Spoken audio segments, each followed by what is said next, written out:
Would you like to learn the technique behind making a summer sausage? Well, today on WTF, we're going to show you how to use encapsulated citric acid to make an amazing Taylor ham pork roll and summer sausage.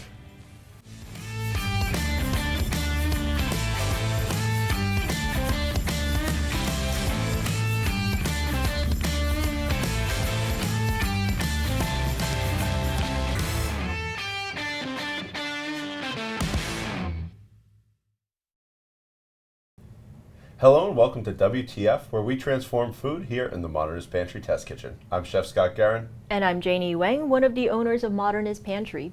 And here on WTF, every week we talk about unique ingredients and techniques and show you new recipes that you can make in your kitchen. So subscribe and ring the bell and you'll get notified of our episodes when they come out. And don't forget, we are doing a giveaway every single week. So stick around and you'll find out how to win this week's giveaway. So what we're covering this week is how do you make a summer sausage, which I think is really interesting. I've never made one, so we're excited to dive right into the technique behind it and the ingredients you need in order to make it successful. Scott, I think let's start with what exactly is a summer sausage and what makes it different from all the other sausages? Sure, so summer sausage is a fermented and also it has a little bit of prog powder in it, so it's a sausage that allows you to kind of keep it over the summer months without a lot of refrigeration, which was the original use for it. So you were able to make a sausage and not have to keep it cold or anything, but it still has a lot of moisture.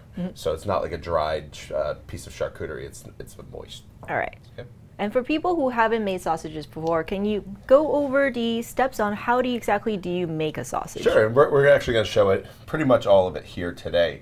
But the main steps are going to be mixing it properly. So sausages are salt, meat, and seasonings. Basically, that's the only things you need for a sausage. But we have a few things to keep it good without having to keep it in the refrigerator. Right, so that's the big thing. So we have our encapsulated citric acid, which is a very special ingredient. I said earlier fermentation was part of it, but a lot of times we don't have the ability to ferment something properly in our own homes, and it can be kind of unsafe. So if we wanted to do it, we have encapsulated citric acid, which allows us to get all that flavor from like a fermentation without having to worry about, letting it sit out pretty much on the counter during the fermentation process. Yep, and of course we've had citric acid here for a very, very long time, but encapsulated citric acid is something that's new to Modernist Pantry.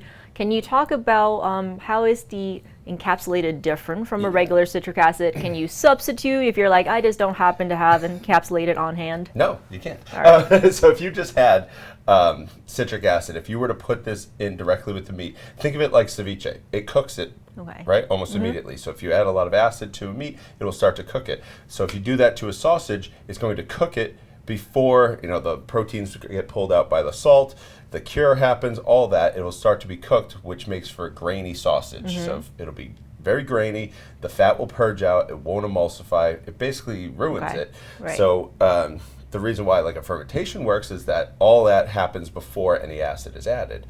With encapsulated citric acid, it's literally like a nice shortcut. You can get all that flavor in 1/8 of the time. So we're able to add in the encapsulated citric acid, and it does not activate until it is heated. So it'll, the encapsulation part of it will come off as it's heated, and that's where you get the flavor. That's really interesting. Why don't we start going through the demo to kind of show people at what stage, because I'm curious at what stage are you adding it? How do you know when it's working?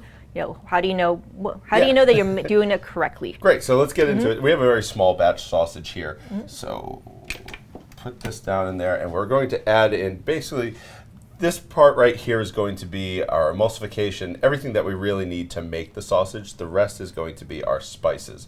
So in here we have our prog powder number 1. You want to use prog powder number 1 because it is a wet, short cure. If you were doing anything that's long-term dry cure, that's prog powder number 2. But for this, prog powder number 1. They're not interchangeable, just know that. Salt and a little bit of sugar and sodium caseinate. So the sodium caseinate helps with the emulsification as well. So basically I have that in there, and I'm just going to mix it up just until it starts to coat everything. So if we give this about 15 seconds, we can mix this up. Yeah, and you just mentioned prog powder #1. For people who have not worked with prog powder before, we did an entire episode all about prog powder, which you can catch at the end of this episode, so we'll put it in the end cards. Yes. So here we have basically, I have beef suet and I have chuck. So I ground them all myself. It's about a 60-40, so 40% fat, 60% meat. And what's happening right now is that the salt is taking, it's solubilizing a lot of those proteins and pulling them out. And those are mixing in with the sodium caseinate. So when I do get to that final mixture, it will emulsify the fat in. If I don't do that, if I just take this right now, mix in the spices and say it's done, it won't have time to mix in and kind of encapsulate all that fat, and you'll get a really big purge and grittiness as well. Interesting. So I'm going to add in my seasonings here. You can find all the exact measurements of the ingredients in the links in the description below, but just know it's coriander, it's dry basil, it's basically everything that you would normally find. Smells great. So yeah, I'd add dehydrated onion, so you get little bits of onion in there. It's a really beautiful thing. So I'm going to mix that up here. So basically let this go for about 1 minute. So I just wanted to mix in, right, to get that salt mixed in. Right here I'm going to keep mixing, and that's going to where a lot of my moisture is going to start to come out. But I did add a lot of dry ingredients here, so that's going to soak up some of the moisture. So you're going to add in some more moisture here. So I'm just going to add in water. And I'm going to add it in 2 parts, because if I add it all in at once, sometimes it'll splash, and we don't want that right now. So this is about a 2.5 pound batch, which is a very small batch for sausage making, but in a home mixer, that's where you want to go. Right. I've done 5 pounds in here. It's not fun with 5 pounds. It comes out over the top. Yep. So let's just make sure that we are, if you have a big one, go right ahead. Make whatever batch you want. So I'm going to mix this in. You can definitely see it will start to stick to the edges here. Right now it's relatively smooth, but it'll start to stick to the edges. That's an important part. So once I see that start to stick, I'm going to turn it up. So I'm going to turn this off for just a second. When I turn it up, it's going to whip it really, really fast. And that's where the emulsification is going to happen. You'll see it lighten in color a little bit, and you'll see it start to stick to the sides, and that's when we know we have a good sausage emulsification. So I'm going to get this going really fast, and then we'll see it when it's done.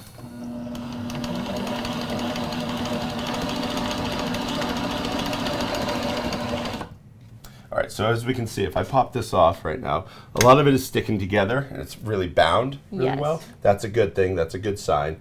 It's light in color. Even though this is beef, it has a lot of fat.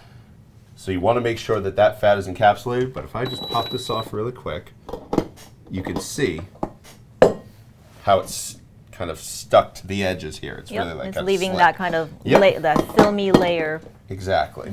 At this point, I'm going to add my encapsulated citric acid. And I just want to put this in and mix it until it's just combined.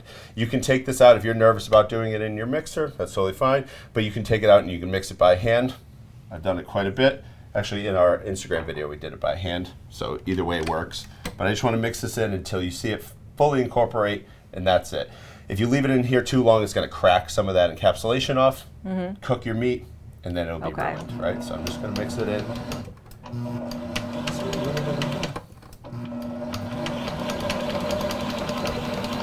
And that's good. And from here you can take it, you can work it in a little bit better, but you'll be totally fine at that point. You just don't want to overmix it because it'll break it and then waste your time, money, and summer sausage. All right, interesting. So I think I just want to show you. You can see it in our Instagram video. We wrapped it all up. We've done this a ton of times on the channel. But basically, you can wrap it in plastic wrap. If you wanted to, put it in something else, that's totally fine. If you wanted to put it into a sausage casing, you could. We like to do things in the immersion circulator here because it's easy. And it's the way I like to do it because I can be really precise with it. So basically what I did is I just wrapped it in plastic wrap, put it in here, cooked it to 150 degrees. It's totally done. All right. And for folks who don't have an immersion circulator, is there an alternative, or do you really need? You can do it in an oven. You just need a probe thermometer to go into the inside and do it very, very low. Some people also smoke it, so if you wanted to, you could use a smoking gun, or if you have a smoker, you can smoke it just to get a little bit of smoke on the outside and then put it into your oven very low, just to get it to 150 degrees on the inside, and that's it.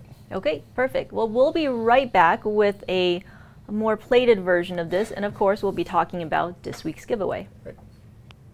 All right, and we're back, and as you can see, we have a delicious charcuterie plate, and I'll leave Scott to talk about what's on there. But first, I wanted to talk about this week's giveaway, which is going to be everything you see on the table right here, a bag of the encapsulated citric acid, the sodium caseinate, and the prog powder #1 that you will need in order to make this delicious summer sausage. So in order to enter to win, just leave in the comments below what type of summer sausage you think you might like to make. So, obviously we have our seasonings and our preferences, but you can take this in a lot of different directions.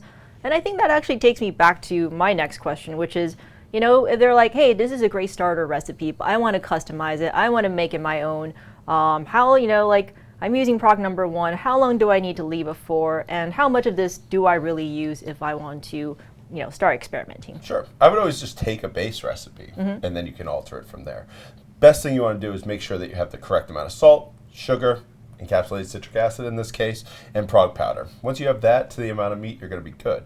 If you are really customizing, say you have larger amounts of meat, you're making a new recipe, or you want to take a fermented recipe and change it to an encapsulated citric acid, it's going to be between 1 and I go to 1.2 or 1.3%. Okay. So it's between that range. 1 is going to be a baseline, but if you want to get a little bit more acid out of it, like this summer sausage, I added about 1.2% because I like that kind of sharp bite to my summer sausage. You can absolutely do that.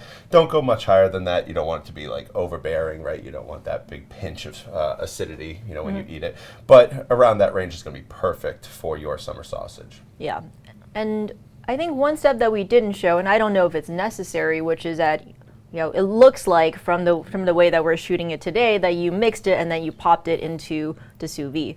Do you need to wait any period of time for that prog #1 to work? Yeah, so it's about 12 hours. Even at 12 hours, you might find little spots of the grayness, which is just that it didn't get fully penetrated. So if you're going to do it, you can go 12 to 15 hours. Anything past that, it's going to be pretty much the exact same. So once you get there, then you can just cook it. All right, that's awesome. And I can't wait to start trying this, but what do we have on the plate here? All right, so we have a bunch of different things, cheese, crackers, and whatnot, but we made our summer sausage, which you can try, and we also made another recipe, which we'll put on the blog, which is our pork roll. So this is that's right here, so you can actually try that. Oh, so sweet. Pork roll is a recipe that is very well known on the East Coast, mainly in Philadelphia and New Jersey, and it's also called Taylor ham. So I don't want to get comments in the in the comment section, but it's basically a really nice breakfast meat that uses encapsulated citric acid. So a tangy pork roll actually has encapsulated citric acid, but now you can make your own. You can customize it, make it better. Maybe sacrilege, but but I love it, and it's great that I've been able to make it. So I actually think this one's my favorite. Yeah, I like that one. Yeah, this what is it called? A pork roll? Taylor ham pork roll. Taylor ham pork roll. Yeah, so you do definitely get that bite. It's pretty sharp from the sausage, but it's like in a really nice way, and it's flavorful. It's got all the spices are really coming through. I think this is super tasty. And also one little benefit, because we did just take this out of the bath before we sliced it, I really like it warm. It's really nice. The summer sausage is really nice warm. You can serve it cold, absolutely. This one's cold. The summer sausage is warm, but both ways really good. Awesome. Well, I think that wraps it up for us from here in the test kitchen today. If you haven't already, watched the episode all about prog powder, learn more about curing, long cures, short cures, that's all really interesting. And we'll also link to a couple other episodes you might be interested in. I think maybe the umai bags would be a really great one for people who are getting into sausage making. So until next week, from here to Modernist Pantry Test Kitchen, I'm Janie Wang. And I'm Scott Karen.